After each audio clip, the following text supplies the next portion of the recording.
m'appelle Hélène Clouet, je suis orthophoniste et responsable du service d'aide à l'intégration de la Fondation Acapella en Suisse romande. Je tiens à remercier l'association des codeurs LPC 31 pour leur invitation et surtout pour l'échange et le partage des connaissances et des pratiques. Merci beaucoup. Je vais vous présenter le LPC. Je suis désolée pour toutes les redites, pour les gens qui connaissent déjà bien le LPC, mais ça peut être utile pour les gens qui connaissent moins bien. Je vais faire quelques petites remarques préalables, c'est qu'on parle de LPC et des fois vous allez pouvoir lire qu'on parle aussi de la LFPC. En fait, c'est exactement la même chose. Certains insistent sur le fait qu'on parle de langue française parlée complétée ou alors du langage parlé complété. Alors, le LPC et la LSF, la langue des signes française, ce n'est pas la même chose. Mais il n'est pas rare de collaborer avec les personnes qui travaillent aussi en langue des signes. Personnellement, je suis contente et satisfaite de pouvoir collaborer quand c'est utile pour l'enfant ou pour une personne adulte. Et je suis contente qu'il n'y ait plus moins de guerre, de clivage entre ces différentes techniques ou moyens de communication. Et tout ça, comme ça a déjà été dit auparavant, c'est pour un accompagnement des bénéficiaires vers l'autonomie. Il y aura quelques abréviations en PowerPoint. Donc CI, c'est que des interprètes en LPC. LL, c'est pour dire lecture labiale, c'est la lecture sur les lèvres. LO, c'est langage oral. AU, ce sont les appareils auditifs. Et ES pour enseignement spécialisé.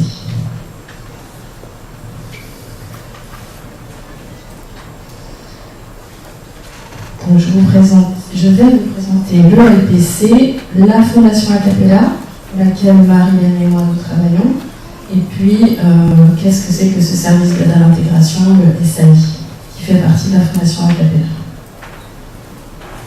Alors pour commencer, c'est une vidéo que certains connaissent très bien et qui vient de France, la LPC France. Pourquoi la langue française parlée complétée a été inventée? D'abord, il faut parler du cas d'un enfant qui entend bien. Comment se met en place le langage pour un enfant qui entend bien? En fait, il va entendre, et puis petit à petit, il va répéter baba, mama, papa, mama. Et puis petit à petit, grâce à cette audition, il va construire un langage, et ce langage qui existe va lui permettre ensuite d'apprendre à lire, à écrire vers l'âge de 6 ans. Donc pour les sourds, évidemment, ça c'est pas possible. Donc eux vont pouvoir se débrouiller avec un petit peu d'audition et puis un peu de lecture labiale, parce qu'on sait qu'ils lisent un peu sur les lèvres. Mais néanmoins, cette lecture labiale n'est pas suffisante. On ne sait pas si qu'il existe un certain nombre de confusions dans la lecture labiale. Comme par exemple, si je dis un, main, bain, donc je vous le fais sans son, on ne voit pas de différence. Donc il a été inventé un code qui permet de distinguer ces différents sons, qui permet de renforcer cette lecture labiale. Le code LPC se compose de 8 configurations de la main, par exemple, qui correspondent aux consonnes. Et on a également 5 positions au niveau du visage qui correspondent aux voyelles, par exemple, A, I, U, 1. La combinaison des deux consonnes plus voyelles forme une syllabe. Par exemple, sa, si, mo, mu, etc. Le code LPC, en complément de la lecture labiale, donc c'est la lecture sur les lèvres, permet de voir tous les sons de la langue française.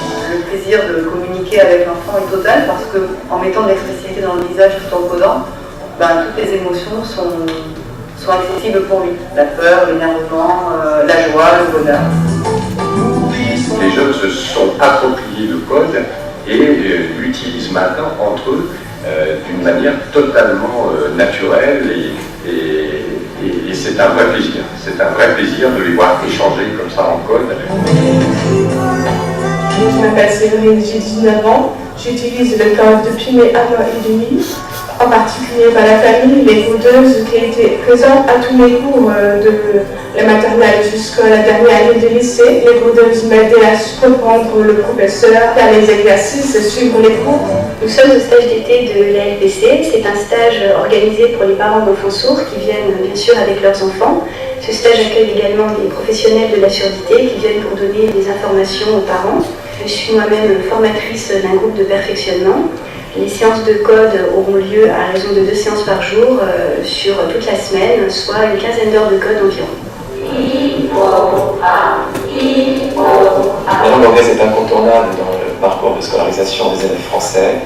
Elle est enseignée la plupart du temps dans des contextes d'interaction à l'oral qui posent un problème d'accessibilité aux élèves sourds. Une solution efficace, c'est l'utilisation du cube speech, qui est donc l'équivalent du LPC mais pour la langue anglaise, adapté aux phonèmes de la langue anglaise. Cela permet aux élèves sourds de suivre les cours d'anglais en direct. La langue française parlée complétée contribue à l'autonomie des personnes sourdes. Lorsqu'on code un enfant sourd, on l'entraîne à utiliser la lecture labiale, c'est-à-dire à lire sur les lèvres.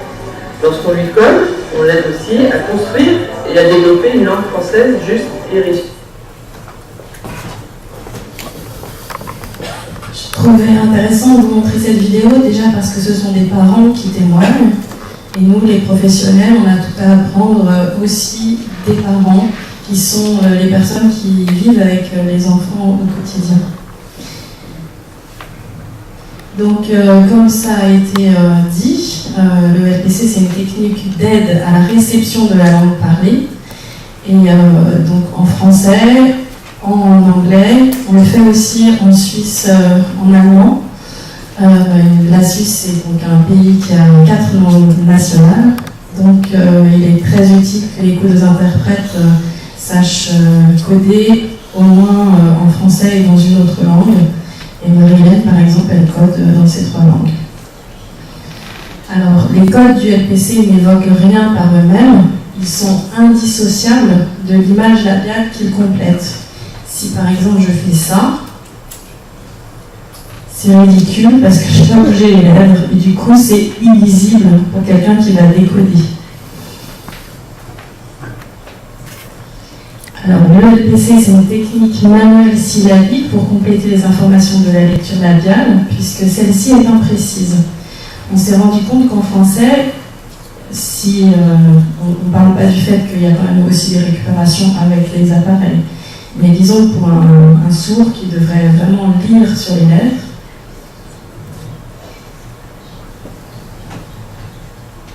il y a seulement 30% d'un message oral qui peut être reconnu avec certitude. Donc la personne sourde, elle doit, pour réussir à lire sur les lèvres, faire de la suppléance mentale, et ça veut dire qu'elle pose des hypothèses sur ce qu'elle croit comprendre. Ça entraîne une importante fatigue, et parfois des erreurs de sens et des quiproquos.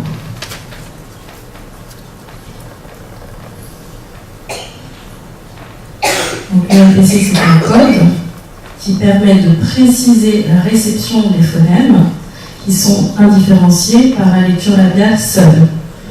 Et pourquoi sont-ils difficiles à différencier? Soit parce qu'ils sont identiques visuellement sur les lèvres. Vous avez vu la maman qui montrait l'exemple de pain, bain, main. C'est vrai que quand on fait 3 sons différents, le p, le b, le m, si on ne met pas la voix, ça fait... Donc c'est exactement identique sur les lèvres. Ou alors ils sont invisibles. Si on fait un r ou un k ou un g, ça fait une bouche ouverte, mais c'est difficile de savoir lequel des 3 a été prononcé. Donc ceux qui sont identiques visuellement, on les appelle les sosies labiaux, et puis ceux qui sont invisibles, ils sont produits en arrière de la gorge. Pour lever ces ambiguïtés, le LPC accompagne chaque syllabe de la parole par un geste de la main qui en précise les sons. Chaque geste est composé de 2 éléments, une clé plus une position. Donc les clés, c'est la forme que va prendre la main. Il y en a 8. Ça peut être une main pleine, ou alors tout à coup, hop, le pouce il disparaît. Et là, ça va changer le son. Ça peut encore être ça, ça peut être ça. Et il y a 5 positions autour du visage, qui sont des voyelles. Il y a plusieurs sons sur les mêmes positions. Par exemple, ici, c'est un E. Donc, c'est ce que je disais, pour une même clé, il existe plusieurs sons possibles. Par exemple, pour le ch et l, mais c'est très différent sur les lèvres.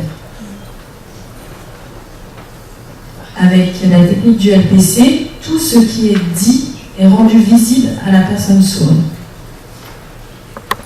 Donc, la voix visuelle complète la voix auditive pour la perception des sons.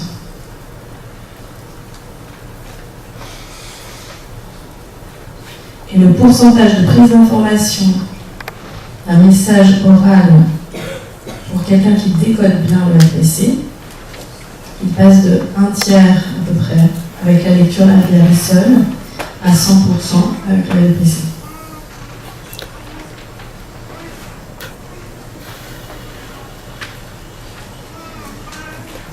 Alors, les apports du LPC, quel est l'intérêt d'utiliser le LPC pour un enfant sourd? C'est que chaque syllabe prononcée peut être perçue. Et donc, ça amène à une situation d'apprentissage du langage oral qui est proche de celle de l'enfant entendant. Ça, c'est vraiment quand les parents codent tout ce qui se passe et tout ce qu'ils disent. Je ne dis pas non plus que c'est exactement identique à un enfant qui est entendant. Parce qu'il y a tellement d'informations que les enfants ne perçoivent pas, mais ça rapproche quand même d'une situation où on perçoit plus de choses parce qu'on code.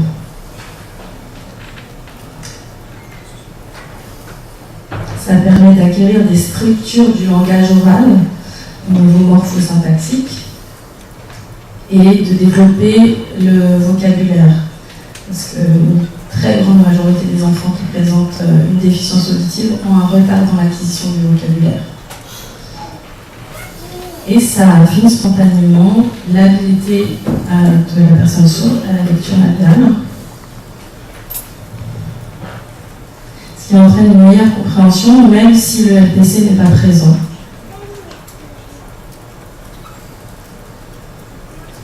Donc le message oral est complété par des indices visuels. Et c'est aussi valable pour les enfants qui sont porteurs d'un implant cochléaire. Par exemple, il y a les ingénieurs du CURIC à Genève. Donc le CURIC, c'est le Centre universitaire roman des implants cochléaires. Ils m'ont expliqué que dans la chaîne parlée, les mots unisyllabiques sont parfois, et même plutôt souvent, mal perçus ou pas perçus par les enfants qui portent un implant. Donc ça explique pourquoi ils ont des difficultés à utiliser les prépositions, les déterminants, les petits mots. Et on peut aussi utiliser le LPC en séance d'orthophonie, par exemple, comme moi je l'ai fait, juste pour montrer que, je donne un exemple, n'importe lequel, mais il y avait un enfant qui disait je mange de le pain, et puis moi je vais juste lui coder je mange du pain.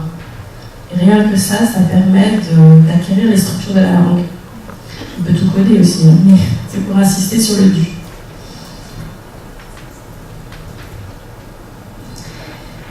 Donc la parole est plus facilement perçue grâce au langage parlé complété. Tout à l'heure, je vous disais que ça entraînait de la fatigue. Donc le LPC demande aussi beaucoup d'efforts à décoder, mais quand même, par rapport à la lecture labiale seule, ça peut permettre de réduire la fatigue. Et ça permet aussi aux enfants qui ont des codeuses interprètes en classe, souvent d'avoir une meilleure compréhension. Parce qu'elles sont codeuses interprètes. Donc pourquoi interprètes? Parce qu'elles peuvent reformuler, elles peuvent résumer, et elles peuvent donner des explications si l'enfant décode bien sans mettre la voix. Et là, souvent, il y a un petit code entre la codeuse et l'enfant. Et puis tout à coup, elle voit la codeuse que l'enfant, elle est perdue. Donc, elle complète, elle explique. Et ça permet de ne pas accumuler des notions que l'enfant n'a pas comprises, et puis les unes derrière les autres comme ça, puis à la fin du cours, peut-être s'il n'avait pas sa codeuse, il y aurait pas mal de choses qu'il aurait mal comprises ou pas comprises.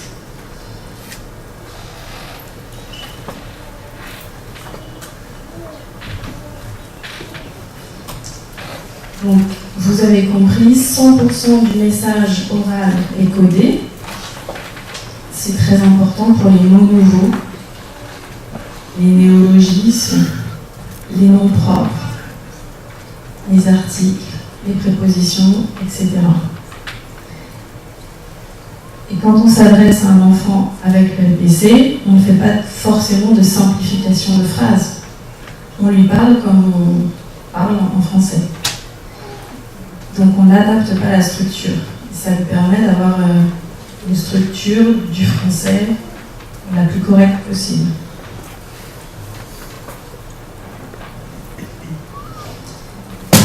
Les principes de base du LPC sont acquis assez rapidement. Donc en plus ou moins 10 heures d'apprentissage, de stage ou de cours régionaux, il est déjà possible d'avoir compris le principe et de tout coder lentement. La vitesse, c'est autre chose. Et la suite, c'est une question d'entraînement.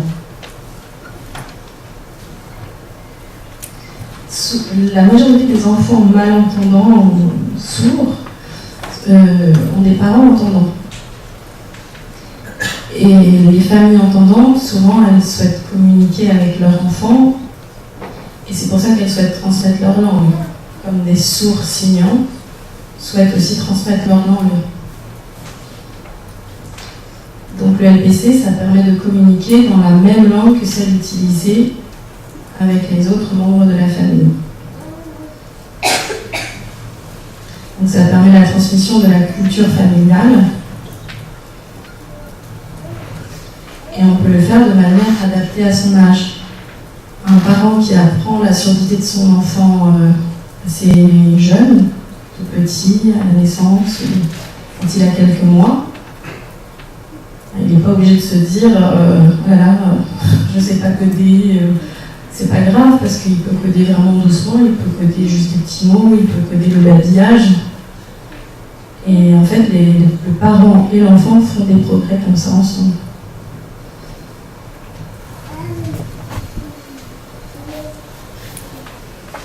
Donc, les bases de la technique, c'est une découpe syllabique du message oral.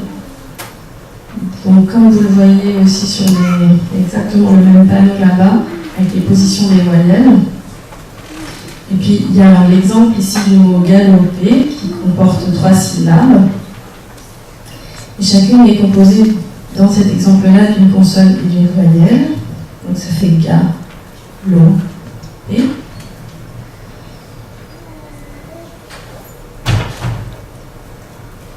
donc on voit la clé du G avec la position du A, la clé du L avec la position du ici c'est O. Et moi je dirais pas, d'ailleurs je ne dis pas galopé, mais c'est codé comme ça, ici.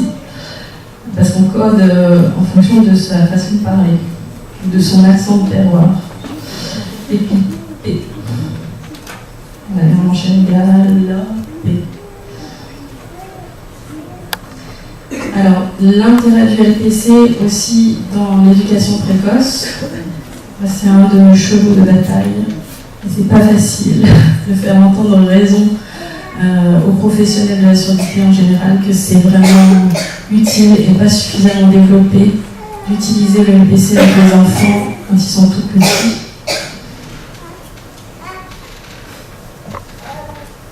Il y a aussi le fait qu'il y a plusieurs facteurs qui ont modifié l'approche du développement linguistique des jeunes enfants sourds. Donc le dépistage systématique de la surdité dès la naissance. Et évidemment une bonne chose. L'évolution technique des appareils auditifs classiques. Moi, je l'ai vu avec certains de mes patients, quand ils ont changé d'appareil pour des appareils auditifs plus performants, c'était assez magique. Et puis, bien sûr, il y a eu l'implantation cochléaire précoce.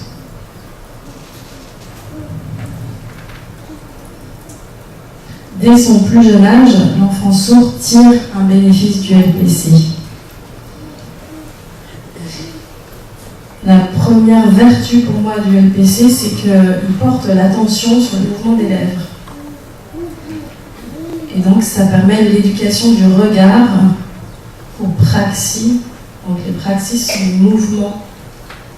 Par exemple, pour prononcer le phonème ch, il faut être capable de faire une projection des lèvres vers l'avant. Et si l'enfant ne regarde pas le visage de l'adulte en face, il aura plus de difficultés à acquérir ce mouvement labial. Et ça, c'est pas valable que pour les enfants sourds. Il y a une majorité des enfants qui ont des retards de parole et de langage qui ont ce type de retard, notamment parce qu'ils n'ont pas regardé le visage de leurs parents quand ils parlent.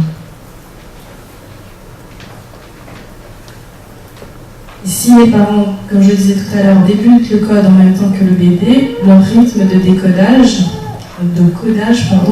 est lent et il est adapté aux besoins du jeune enfant. La codeuse interprète, elle peut aussi intervenir dès le plus jeune âge en accompagnant le banc de langage à domicile et ou à la crèche où est l'enfant. Dans la Fondation Acapella, on a un projet qui s'appelle le coffre à histoire.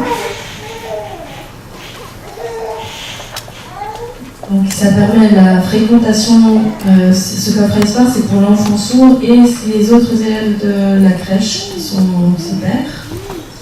Et ça permet l'intégration sociale et le développement de la langue. C'est un projet qui est bilingue, qui se fait en LPC et ou en langue des signes.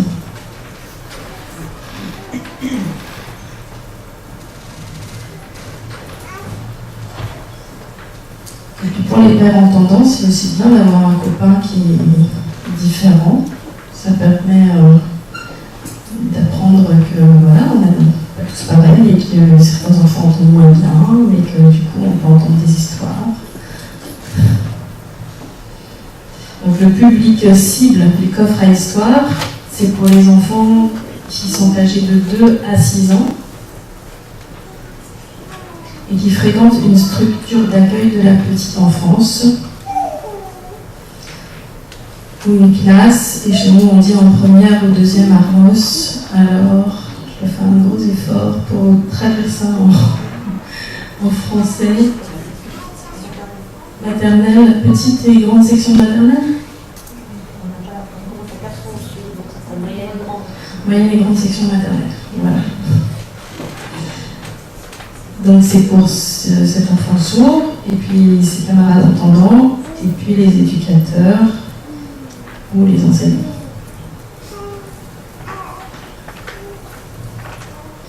Ici sur cette image, vous voyez la codeuse interprète avec ses mains en toute cette position. Puis la dame qui est à côté, c'est une éducatrice en langue des signes. Et je vais vous montrer une vidéo où c'est aussi un projet bilingue. Sur l'image, il y a 2 personnes qui animent la séance de manière hebdomadaire. Et sur la vidéo que vous allez voir, c'est l'enseignante qui lit l'histoire. Et puis, il y a d'abord, je crois que c'est d'abord l'éducatrice en langue des signes qui redit la même phrase, et ensuite la codeuse interprète. Dans cet exemple, ça se fait comme ça. Dans d'autres structures d'accueil, ils ont préféré lire toute l'histoire et puis la codeuse interprète en parallèle, et puis après c'est raconté uniquement en langue des signes.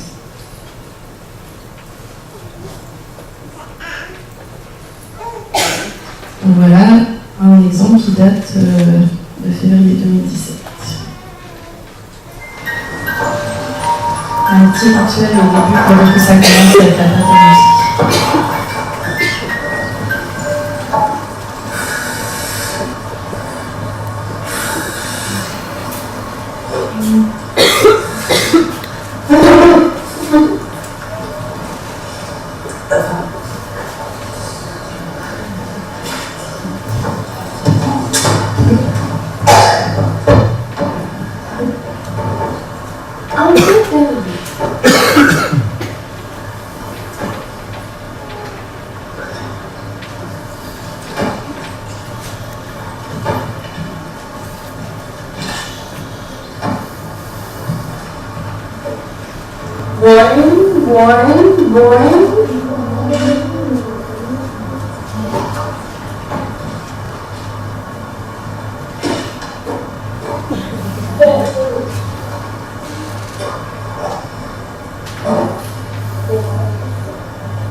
Ce n'est pas ma maman.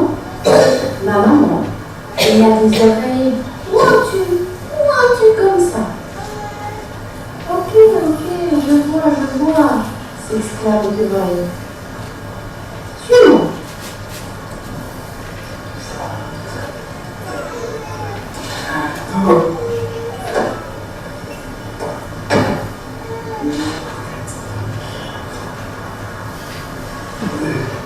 Est-ce que c'était ta maman?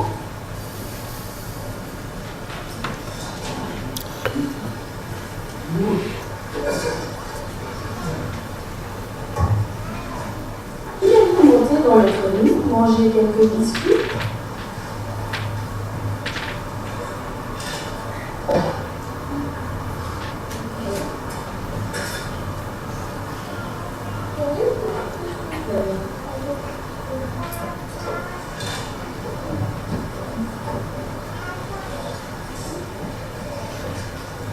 Ils apprennent quelques signes tous ensemble.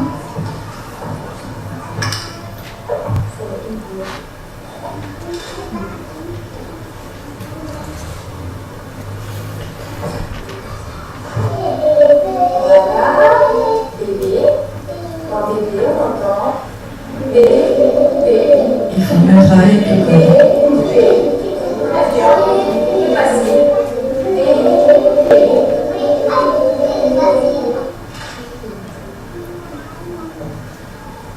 Après, les enfants volontaires passent un par un.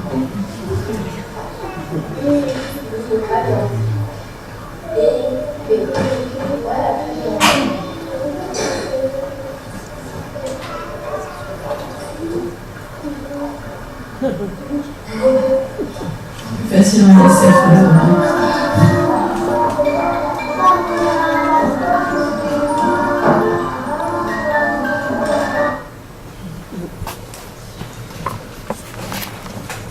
C'est la version courte, une version qui dure 7 minutes. Si jamais des gens sont très intéressés, après je pourrais en montrer.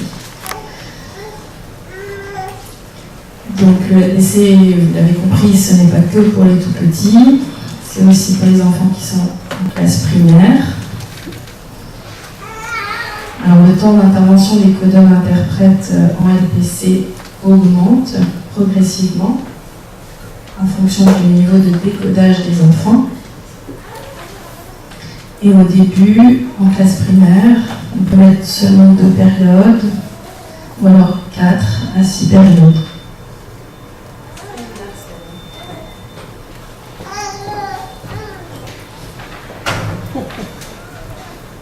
Je vais essayer de ne pas voir en dessous. C'est bon? Ok. À l'école primaire, l'enjeu majeur, il est d'apprendre à décoder. C'est bizarre, le son, voilà. Merci. Après, dans les classes secondaires, dès l'introduction des langues étrangères, quoi qu'en fait, à Genève et en Suisse romande, il y a l'introduction des classes des langues étrangères déjà à l'école primaire.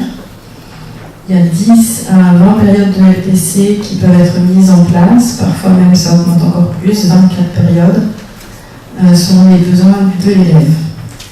Et c'est là où je dis aux codeuses qu'il faut qu'elles continuent à être courageuses pour leur accompagnement des élèves qui ne les regardent pas toujours à l'école primaire. Parce qu'on a l'exemple d'une jeune fille qui est actuellement en 2e année du lycée et qui ne regardait pas ses codeuses quand elle était à l'école primaire. Et aujourd'hui, on ne lui enlèverait pas une période.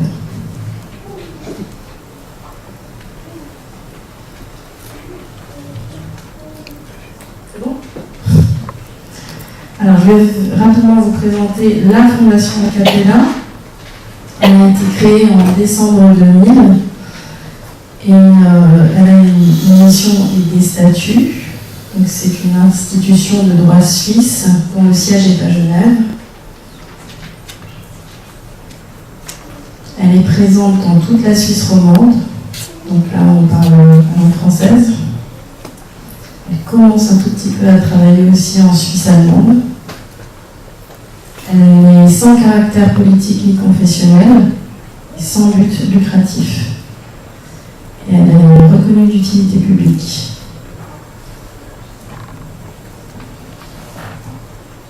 Donc, elle a exclusivement pour but de favoriser l'intégration scolaire et professionnelle des personnes sourdes et malentendantes à l'aide du FPC.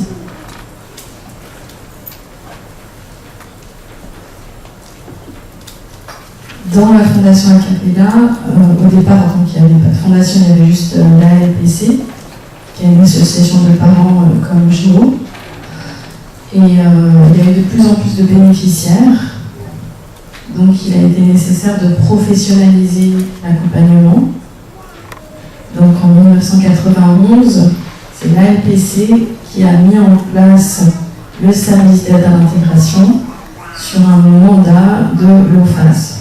Ça correspond à ce qu'on appelle aussi la Ligue de l'assurance invalidité.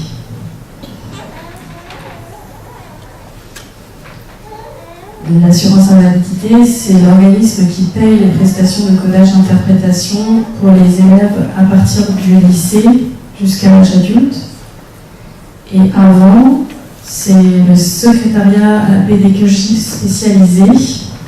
À la pédagogie spécialisée, je le redis. Qui paye ces prestations. C'est le même organisme qui paye les séances d'orthophonie et le code.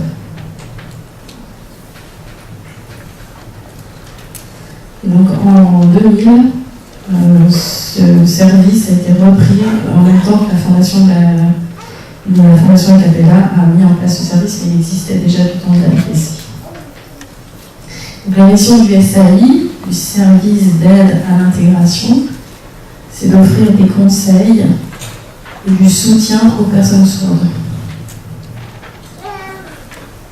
Et donc, mon rôle pour Genève, c'est d'interagir sur le terrain avec les parents et le bénéficiaire, et puis aussi les autres enfants de sa classe, par exemple, mais c'est plus rare. Avec les professionnels qui les encadrent, on fait des réunions de réseau, 2 à 3 fois par année scolaire.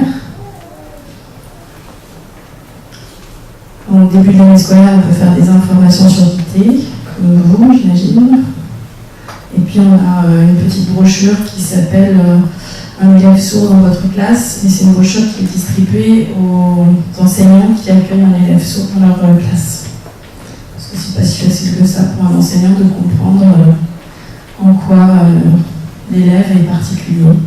Et comment il va pouvoir l'aider au mieux pour faciliter ses apprentissages. Et on peut aussi interagir avec les employeurs quand c'est nécessaire. Donc pour l'instant, nous sommes 4 personnes au service d'aide à l'intégration. Donc il y a 3 de mes collègues qui travaillent dans le canton de Vaud, dans le canton de Fribourg, celui du Valais, et la région qu'on appelle Béjune, c'est Berne, Jura et Neuchâtel.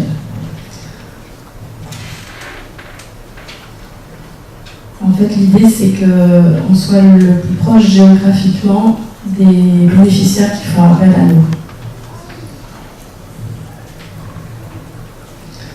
Donc à Genève, il y a 40 bénéficiaires. Je travaille à 40% pour la fondation. Dans le canton de Vaud, il y en a environ 45. Dans la région Berne, Jura, Neuchâtel, il y en a une vingtaine. Il y en a une dizaine à Fribourg et 5 dans le Valais. Donc la Fondation Acapella, elle s'occupe de 120 bénéficiaires. Et puis il y a 56 codeuses interprètes en exercice. Il y en a 20 qui sont en formation actuellement, et il y en a 10 qu'on appelle des auxiliaires. C'est-à-dire qu'elles ont commencé leur formation mais qu'elles travaillent déjà comme les codeuses interprètes, parce qu'on avait besoin d'aide.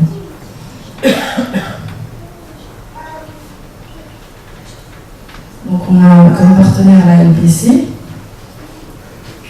Et la LPC organise 2 fois par année des stages d'apprentissage du LPC.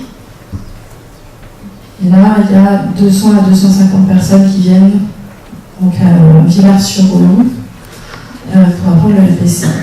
Donc, tout le monde dans un hôtel et on fait des cours d'apprentissage du LPC.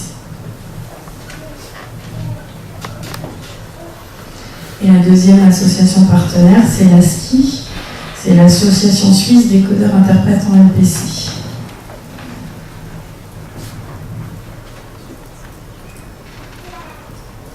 Alors, il y a une de nos problématiques, c'est pour ça d'ailleurs que le poste de Marianne a été ouvert, c'est de motiver les bénéficiaires et leurs proches à coder plus régulièrement.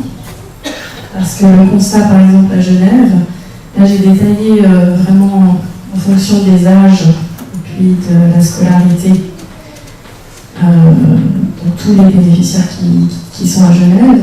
Donc il y en a 2 qui sont en préscolaire. Il y en a 13 qui sont en primaire en enseignement ordinaire et 5 qui sont en enseignement spécialisé, toujours dans l'âge de l'école primaire. Il y en a 3 qui sont en collège et 6 qui sont en enseignement spécialisé. Il y en a une au lycée, une dans une école qui s'appelle l'école de culture générale, 3 qui sont en apprentissage, et 2 qui sont en enseignement spécialisé, qui ont 15-16 ans et pour qui c'était pas possible de suivre une scolarité dite normale. Il y a une adulte qui est salariée et qui a besoin du LPC pour des colloques et des formations,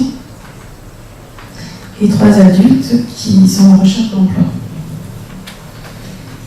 Et au milieu de ces 40 bénéficiaires, il y a concrètement 5 mères qui codent pour leurs enfants. Et pas au quotidien. Enfin, vraiment juste pour les devoirs ou s'il y a une phrase qui était difficile à comprendre.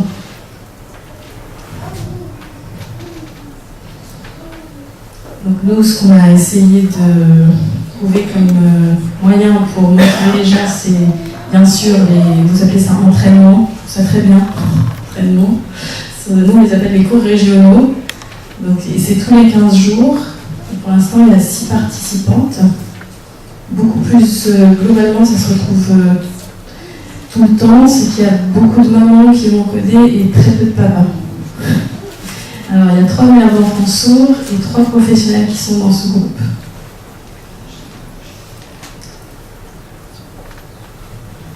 Après, avec Marianne, on a fait parfois des après-midi régionales, donc que pour les enfants de Genève et de la côte vaudoise. On a invité les familles et leurs proches avec l'intervention d'un professionnel accessible. Donc, c'est-à-dire qu'on était vraiment les adultes autour d'une table, même proches physiquement, pour pas que ça donne le côté justement je suis sur l'estrade et vous êtes en bas. Et plus pour qu'il y ait un rapport d'égal à égal. Il y avait des ateliers pour les enfants. Le problème de ça, c'est que les équipes s'essoufflent parce que c'est très dur de motiver les gens, même pour quelque chose qui est plus proche géographiquement. On participe aussi à une demi-journée qui s'appelle Goûter de l'audition des HUG, c'est les hôpitaux universitaires de Genève. Et ça, c'est récent. Ils nous ont un petit peu ouvert la porte. Donc on est content de pouvoir collaborer avec eux. Et puis il y a des cours d'initiation au MPC à la demande des étudiants en santé. C'est un projet qui s'appelle Médecine. À l'origine, c'était dans le canton de Vaud et c'était uniquement en langue des signes. Et puis la personne qui a mis ça en place à Genève, elle a demandé que ça soit en langue des signes et avec une initiation au LPC.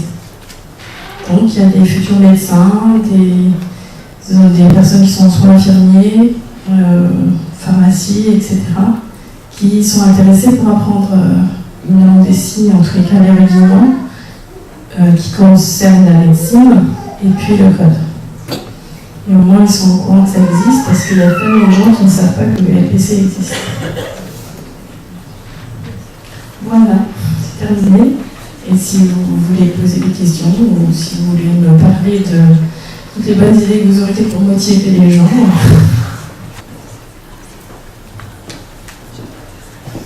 Donc on se rend compte que la situation à Toulouse, la situation en France, a quand même beaucoup de similitudes aussi par rapport à votre situation. On est tous dans les mêmes problématiques, à chercher la motivation et à essayer d'aider au mieux les gens. Est-ce que quelqu'un a des questions à poser? Oui.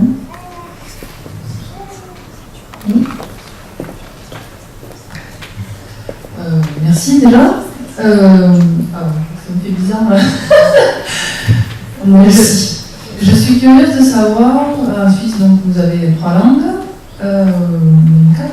Mais il y en a une qui est tellement confidentielle qu'on a. Est-ce que vous savez si vous avez des structures similaires dans les autres régions de la Suisse, où il n'y a que en Suisse romande où c'est très développé? À ma connaissance, il n'y a que en Suisse romande. Et on fait un petit travail justement pour commencer à faire que ça puisse être possible en Suisse allemande. Donc la langue, c'est le suisse allemand, c'est pas de l'allemand. Ça ressemble, mais c'est pas de l'allemand. Et en Allemagne, vous savez si...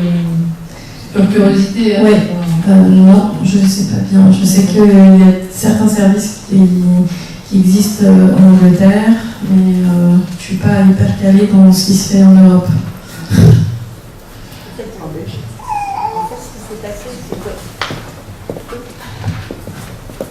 La langue allemande a beaucoup moins de syllabes. Donc pendant très longtemps, les germanophones n'avaient pas l'intérêt d'apprendre le LPC qui s'appelle Ergänzungsleistungssprache en fait en allemand. Et c'est que maintenant que, sur la volonté des parents d'enfants sourds romands, dont les enfants sont adultes maintenant et qui sont allés vivre en Suisse alémanique, en l'occurrence à Laval, qui est une ville proche de la frontière française, qu'il y a un projet de développer le code en Suisse alémanique.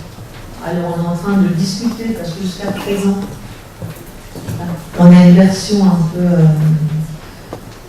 aménagée, un peu qui correspond à l'allemand pour les francophones. Et là actuellement, ils sont en train de travailler sur une version du code allemand pour germanophones. C'est un poil plus compliqué à coder, mais qui correspond mieux à la réalité de la langue allemande. L'autre problématique, c'est que nos cantons suisses alémaniques ont chacun leur dialecte. Et là, je vous assure que c'est pas facile. Donc, pour le moment, le code allemand, ils espèrent pouvoir avancer un peu plus, mais il n'a pas été utilisé. Suisse italienne, je n'ai pas connaissance non plus. La partie tessinoise. Alors, on a de plus en plus de jeunes malentendants qui peuvent commencer au moment du collège des langues étrangères, en plus des langues allemand et anglais, qui veulent prendre l'italien. Alors, je vais découvrir ça l'année prochaine. Je ne sais pas s'il y a des adaptations pour l'école italienne, probablement. Mais on va découvrir ça. Ce qui est extraordinaire, c'est qu'avec certaines codeuses passionnées et fans de la phonétique, notamment la phonétique anglaise, on a certains de nos bénéficiaires sourds qui parlent mieux que des personnes entendantes au niveau de la prononciation. Alors, je ne dis pas que c'est tous les sourds, voilà, mais c'est possible. Il y en a qui parlent excellemment bien en anglais. J'y pense juste comme ça parce que j'ai oublié de vous en parler, puis je trouvais que c'était important. On pose tout le temps la question de savoir, non mais vraiment, vous trouvez que le LPC, c'est utile pour les enfants implantés? Et je vais vous donner des exemples de certains de mes patients. Il y a une petite fille qui a été implantée à l'âge de 2 ans. Et l'année dernière, elle avait 10 ans. Elle a eu une infection au niveau de l'antenne. donc elle s'est retrouvée du jour au lendemain, sourde profonde, à ne plus pouvoir communiquer. Et donc, heureusement, elle avait le LPC. Et la codeuse interprète a fait des efforts pour venir beaucoup plus dans la classe. Elle avait 9 périodes. La codeuse interprète, elle est venue 15 périodes pour pouvoir continuer à communiquer avec elle. Il y a aussi les cas des implantations qu'on dit tardives, donc vers l'âge de 8-9 ans, le temps que l'éducation auditive avec l'implant se fasse. Si l'enfant il a déjà le type du LPC, c'est quand même plus simple pour la transition, tout le moment où il ne comprend pas forcément avec son implant. Parce que je ne sais pas si vous savez, mais ça donne une voix assez robotisée. C'est aussi important pour la pré-implantation, parce que quand ils sont tout petits, le bain de langage, comme je l'ai déjà dit, c'est mieux avec le LPC que sans. Et puis il y a aussi le cas des surdités dégénératives ou des pertes d'audition subites. Et là, peut-être l'enfant a un contour d'oreille, mais qui ne restitue plus suffisamment. Et pendant tout ce temps-là, des fois on ne s'en rend pas compte. On s'en rend compte mais 3 mois, 4 mois après. Même pour une de mes patientes qui avait un implant, je me suis pas rendu compte que son implant il fonctionnait beaucoup moins bien. Elle l'avait fait tomber 2 fois. Et en face à face, comme ça en séance d'orthophonie, ça allait bien. Donc dans sa famille, ils se sont quand même remarqué qu'elle faisait beaucoup plus répéter qu'avant. Mais voilà, pendant tout ce temps-là, s'il n'y a pas le LPC, il va beaucoup moins bien comprendre. Après, le LPC, c'est pas magique, il n'y a pas non plus... ça résout pas tout. Mais je pense que ça peut quand même être une aide importante.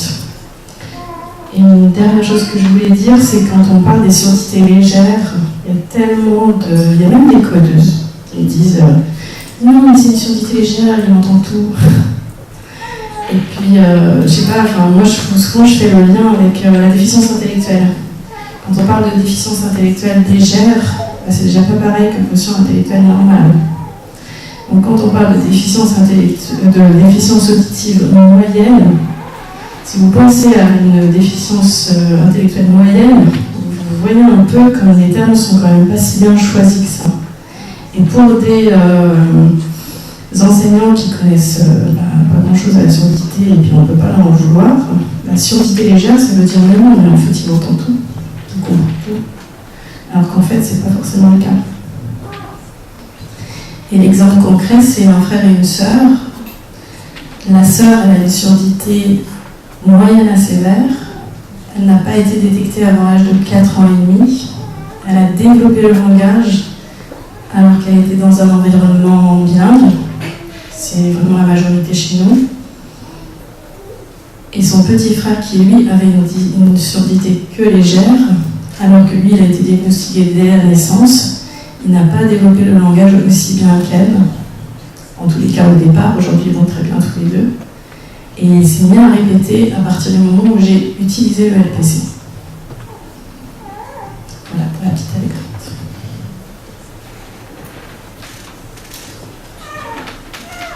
Je profite qu'on ait parlé un petit peu des langues, puisque je n'en ai pas parlé à l'introduction.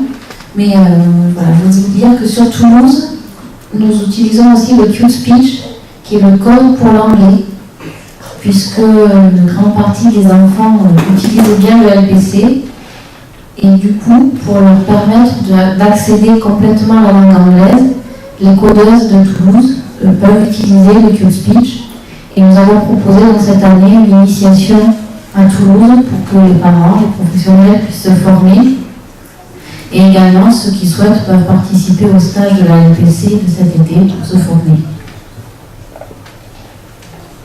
D'autres questions?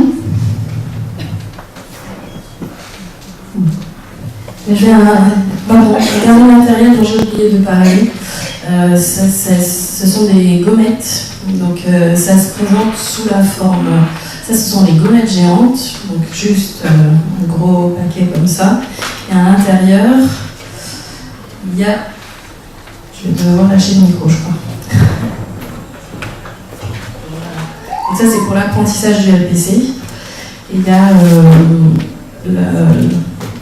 la bouche avec le son phonétique, la main. Et puis ça montre, puisqu'il manque pour, ça fait des phrases en fait. Et c'est en lien avec les sosilabiaux. Ça vient d'une méthode qui est l'apprentissage du LPC à partir des sosilabiaux.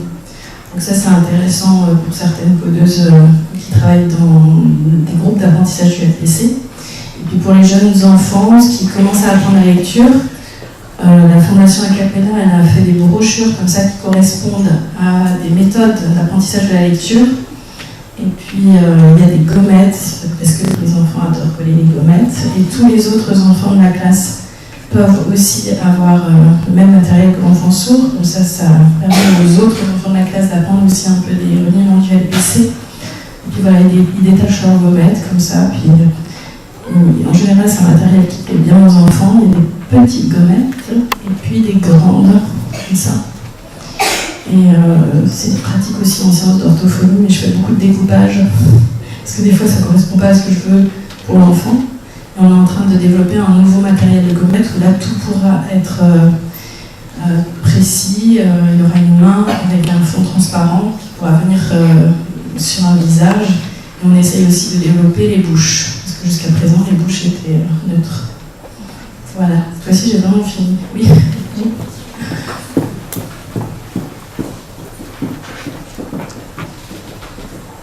J'avais une question.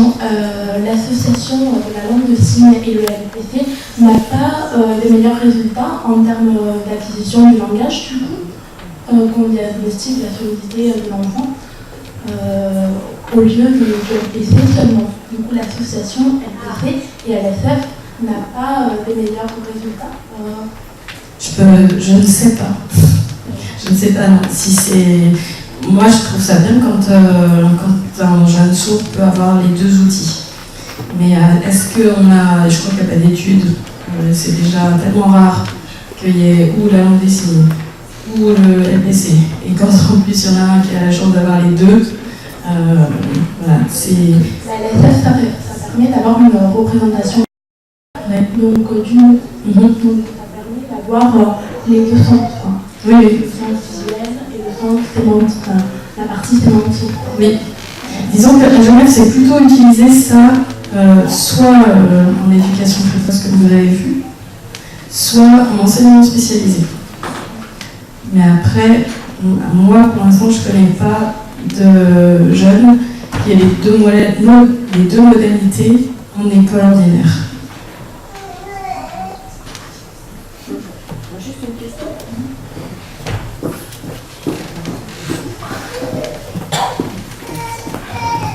J'ai pas bien compris l'origine des fonds. C'est des fonds publics qui paient les interventions des codeuses, des 4 personnes qui font partie. Oui. C'est des fonds publics alors. Oui, ce sont des fonds publics. L'assurance invalidité, ce sont des fonds publics. Et puis le secrétariat à la pédagogie spécialisée pour Genève, parce que sinon c'est d'autres organismes, c'est ce qu'on appelle le canton qui paye. Voilà. Après la fondation, elle a des fonds propres au départ parce qu'il y a eu une donation d'une personne qui a fait un très grand don. Et c'est aussi pour ça que la fondation est née. Et puis ça continue à être utile de faire de la recherche de fonds pour développer des projets tels que ceux-ci, pour subventionner le jeu qui a déjà un coût, mais Marilène vous le dira mieux que moi, mais en fait il coûte 3 fois moins cher que si la fondation n'avait pas mis de l'argent et puis si Marilène n'avait pas cherché des mécènes, des gens qui donnent de l'argent. Et surtout là, dernièrement, les prestations de code pour les enfants qui sont dans des écoles privées maintenant ne sont plus subventionnées par le canton. Et pour pouvoir permettre à ces enfants de continuer à avoir des heures de code, la fondation met aussi de l'argent pour ça. Donc les parents n'ont rien à payer. Alors si pour les... Ça dépend en fait du revenu des parents. Pour certains non, ils ne payent pas. Et pour d'autres, c'est un partenariat 50-50. Merci. Plus de questions? Merci beaucoup pour cette présentation. Merci.